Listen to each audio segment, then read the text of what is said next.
Coming to third news, Gade Saikrishna missing వ్యవహారం రాజకీయంగా తీవ్ర దుమారం రేపడంతో ఏపీ ప్రభుత్వం కూడా స్పెషల్ ఫోకస్ పెట్టింది. తీవ్ర ఆరోపణలు, విమర్శలు, అభియోగాలు ఎదుర్కొంటున్న సీఐ నాగరాజుపై సీఎం ఆదేశాలతో సస్పెన్షన్ వేటు పడింది. ఈ మిస్సింగ్ వ్యవహారంలో విచారణకి రాజమండ్రి ఎస్పీ నరసింహ కిషోర్కి బాధ్యతలు అప్పగించారు. ఇప్పటికే రాష్ట్ర వ్యాప్తంగా సంచలనం సృష్టిస్తున్న వేళ అనూహ్యంగా ఉన్నత స్థాయిలో దర్యాప్తు జరగడం ఆసక్తికరంగా మారింది. ఇక మరోవైపు ఈ నెల 29వ తేదీలోపు సాయికృష్ణ ఎక్కడున్నా కూడా తమ ముందు హాజరుపరచాలని హైకోర్టు ఆదేశించింది. దీంతో విచారణ ఎలా జరగబోతోంది, ఏం తేల్చబోతున్నారు అన్నది ఇప్పుడు ఆసక్తికరంగా మారింది. ఇప్పటికే గాదే సాయికృష్ణ మిస్సింగ్ వ్యవహారంలో కృష్ణలంక సీఐ నాగరాజు సస్పెండ్ అయ్యారు. అయితే లేటెస్ట్ గా తన ఆత్మహత్యకు సీఐ నాగరాజు కారణమని విజయవాడకు చెందిన పెరుపోగు క్రాంతికుమార్ ఆరోపించిన సెల్ఫీ వీడియో వెలుగులోకి వచ్చింది. గత నెల 21న ఆత్మహత్య చేసుకున్న క్రాంతికుమార్ సీఐ నాగరాజు తనను వెంటాడి కొడుతున్నారని ఆవేదన వ్యక్తం చేశారు. ఈ అంశంలోనూ సీఐ నాగరాజుపై ఆరోపణలు రావడంతో ఏపీ ప్రభుత్వం నిర్ణయంపై ఉత్కంఠ నెలకొంది.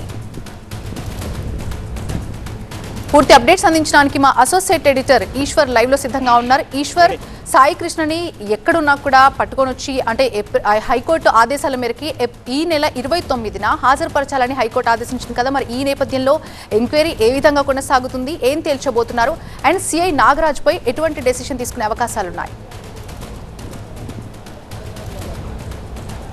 ఎగ్జాక్ట్లీ మీరు చెప్పినట్లుగా ప్రభుత్వం దీనిపైన ఇప్పటికీ ఒక స్పష్టమైన ప్రకటన చేయాల్సిన అవసరం ఉంది. అసలు నాగరాజు మరణానికి సంబంధించి పోలీసుల నుంచి కానీ ప్రభుత్వం నుంచి కానీ నిర్దిష్టమైన ప్రకటన అనేది ఇంకా అధికారికంగా విడుదల అవ్వలేదు. అది చాలా కీలకమైన ప్రక్రియ. ఇక్కడే నాగరాజుని ఎప్పుడు తీసుకొచ్చారు, అసలు నిజంగా దీనికి సంబంధించి పోలీస్ లాకప్ డెత్లో అతను మరణించాడా, లేకపోతే ఇతర అంశాలకు సంబంధించిన చాలా కీలకమైన ప్రశ్నలకి సమాధానాలు దొరకాల్సిన అవసరం ఉంది. ఆ ప్రశ్నలకి సమాధానాలు రాబట్టేందుకే ఉన్నత స్థాయి అధికార దర్యాప్తు చేపట్టింది. అందుకనే తూర్పుగోదావరి ఎస్పీ నరసింహ కిషోర్ని దీనికి విచారణ అధికారిగా నియమించింది. ఆయన రావాల్సిందే. ఆయన దాన్ని ఛార్జ్ తీసుకున్న తర్వాత, బాధ్యతలు స్వీకరించిన తర్వాత అనేక యాంగిల్స్లో దానికి సంబంధించిన విచారణ చేయాల్సి ఉంది. పోలీస్ స్టేషన్లో అప్పుడున్న సిబ్బందిని విచారించడంతో పాటు అక్కడున్న సీసీ ఫుటేజ్ని పరిశీలించాల్సి ఉంది. అలాగే కాల్ డేటాతో పాటు ఇతర అక్కడున్న సర్కమ్స్టెన్సెస్, ఎవిడెన్సెస్ ఏవైతే ఉంటాయో వాటన్నిటిని పరిశీలించి ఒక ప్రభుత్వానికి నివేదిక ఇవ్వాల్సిన అవసరం ఉంటుంది.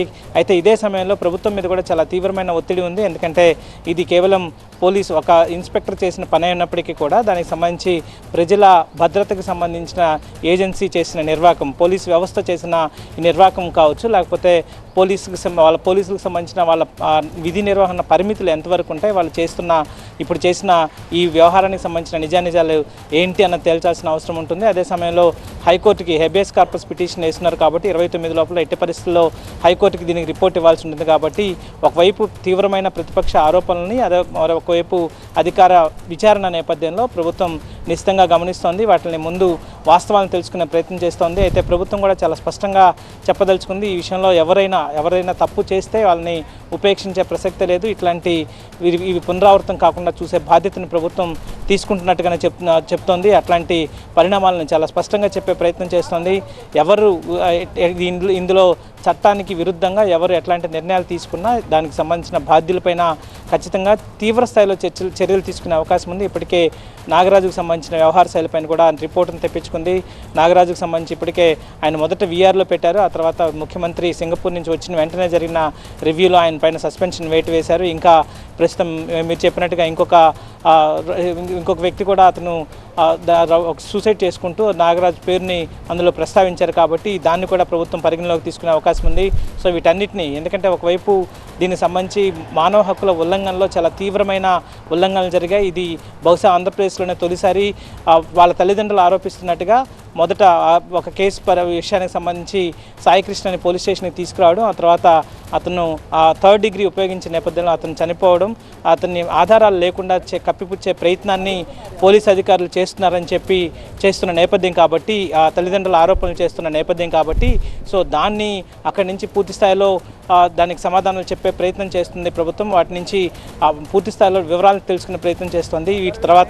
ఆ తర్వాత ఖచ్చితంగా ప్రభుత్వం కూడా దీని మీద స్పందించే అవకాశం ఉంది. ఎందుకంటే ఇప్పటికే సాయికృష్ణకి సంబంధించి కేవలం అనధికారికంగా జరుగుతున్న చర్చలే కానీ ప్రభుత్వం నుంచి కానీ పోలీసుల నుంచి కానీ ఎలాంటి ప్రకటన విడుదల చేయలేదు కాబట్టి అందరి ఆసక్తి ప్రస్తుతం అందరి దృష్టి దానిపైన ఉంది.